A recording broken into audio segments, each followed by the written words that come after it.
Now, what do they say?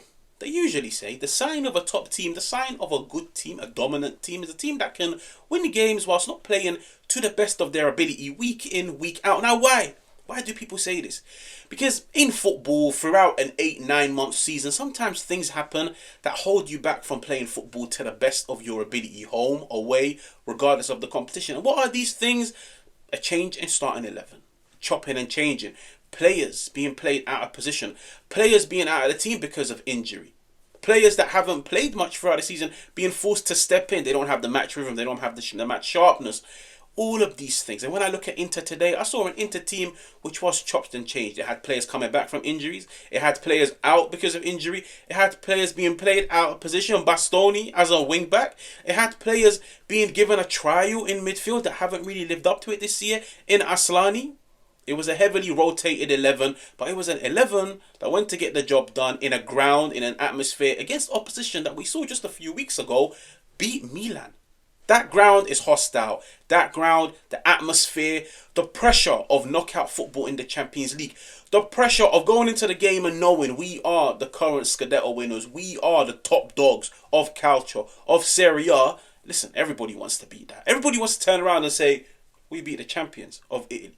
But I feel like Inter, Simone Inzaghi, they went there heavily rotated and they won the game comfortably. And I don't feel like they were the dynamic, free-flowing team that won the Scudetto last year, or they were the penetrative team that that got to the Champions League final a few seasons ago. No, it was a team that played in second, third gear. But they got the job done. They could have easily won the game 3-0, but they put themselves in a perfect position to proceed to the quarterfinals of the Champions League. Coefficients! I'm going to keep screaming it. I feel like every Calcio fan is now screaming for Inter, Roma, Lazio to do well on the European scene. But touching on the game, I feel like it was a relatively easy performance for Inter. Like, you could see, Feyenoord, the way they played against Milan is they like to cramp out the centre and they cramp it out, they force the opposition in and then they go along into the channels, whether it's HAJJ, whether it's the Brazilian kid down the left-hand side. Inter setting up with the back three, giving them that extra centre half, then with the wing-backs tuck in and mould themselves into a back five. It was really difficult for Feyenoord to try and impose themselves. But with Inter, it was comfortable. They took the game to the opposition. 25 passes. Probably sat wondering, what's this guy talking about, 25 passes? 25 passes to carve open this Feyenoord team in order for Marcus Thuram to score the goal. Now, in so many people's eyes, this is boring. 25 passes. It took over 2 minutes.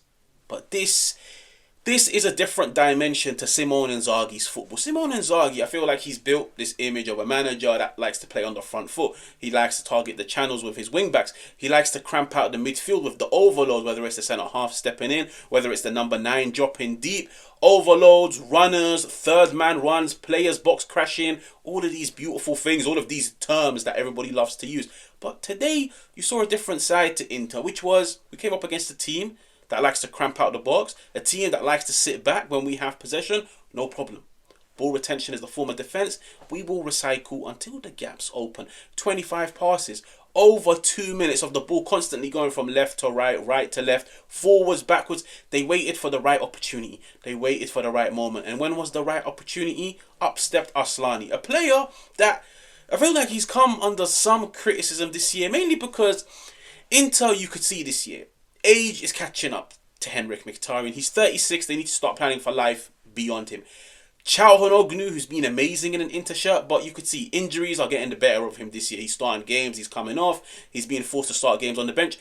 Inter are now looking at Asllani, a player that they signed from Empoli for just under 5 million. This is your time to step up. This is your opportunity, because when these two players are fit, you don't stand a chance.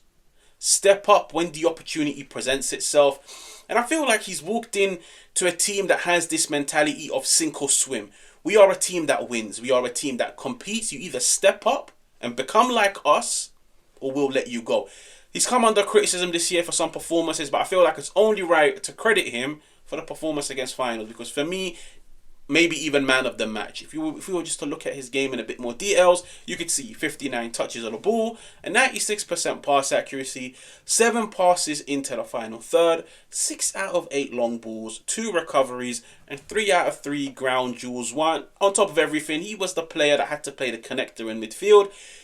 being partner to Zielinski and Barella, two midfielders that like to carry the ball forwards, and now when they do bomb forwards, guess what happens? It leaves one man in midfield to break play, to progress play, and I feel like the Albanian kid, he done really well, and I feel like that performance will definitely give him the confidence from now up until the end of the season. But let's look at the game. 25 passes, left, right, left, right, left, right. Asllani gets the ball. The thing I loved about it was when he got the ball, he had his back to goal. But then he turned around and he was like, rather than making a backwards passes or sideways passes, let me try and make a progressive pass to open this Feyenoord team. He finds Dumfries over the top. Perfect time, perfect accuracy, perfect weight. Dumfries lays it into Barella. Barella first time into Marcus Thuram. This is what I call an improvised finish, where not many strikers can score this, because when you look at the ball, when you look at the angle, it's difficult to adjust your body mid-air. But Marcus Thuram, he has that physicality. He's gifted. He can score goals that many number 9s can't score. And I feel like Inter have missed him this season when he has been injured. It was a lovely goal. You forward onto the second half, it was dominant. I feel like the second half, it was a bit more dominant. It was a bit more controlled. Inter held on to the ball. Like I said, you saw a different side to them where they controlled the game. The opportunity comes for the record breaker. Another player that's been under criticism this season, Lautaro Martinez. Zielinski has a shot, it falls back to him, lays it into his strike partner, and his strike partner just puts his foot through the ball, becoming Inter's record breaker, having the most goals in European football for Inter. He's another player that needed this goal. He's come under heavy criticism this year because he hasn't lived up to the expectations of last year. He hasn't really been converting his opportunities. He's been at times a liability when playmaking, when holding up the ball. Listen, a striker needs goals for confidence. He puts his foot through the ball. Inter 2-0. Inter 1 foot into the Champions League quarterfinals. They could have made it 3, but Zielinski, I wouldn't even say it was a bad penalty. I'd say it was just a good save. It was a very good save. But I feel like Inter now going back to the San Siro, having that advantage, having that cushion, playing at home. From now up until next week, more and more players will come back from injury. I could see Inter comfortably making it through to the quarterfinals of the Champions League. But like I said, it was a game where you saw players being utilised in different areas. Somebody like Bastoni. Like, I was sat watching the game in the first half and I was like, it's a blessing and a curse what's going on with Bastoni at the moment. The fact that he's versatile, the fact that he can still offer you some form of penetration down as a wing back, it's good. But do you know what you don't get from him being a wing-back? You don't get the ball progression from the centre of the field in the first phase, which Bastoni is a specialist in. And you could see at times, HAJJ, Pavard, they were struggling to progress the ball. And that's something that Bastoni specialises in. But even when you look at the second goal, Bastoni, he's hugging the flank. He gets onto the ball. He beats his man. He passes it into Zielinski. Listen, Bastoni, one of the best defenders in the world. You can even make a case the best defender in the Serie A. Inter's best defender. The kid is gifted. Technically, physically, versatility. He's everything you want in a modern day footballer. But listen, 2-0 advantage, taking it back home to the San Siro. There's confidence, that winning mentality, especially after a poor performance against Napoli. Inter will make it through to the quarterfinals. And I feel like they need this performance to kick on, especially now that it's the business end of the season. They are a team that's competing for the Coppa Italia. They are a team that's competing for the Serie A and for the Champions League. Now, if you're new, make sure to subscribe. Make sure to hit the like button. Make sure to let me know what you think in the comments. And I will catch you guys on another one.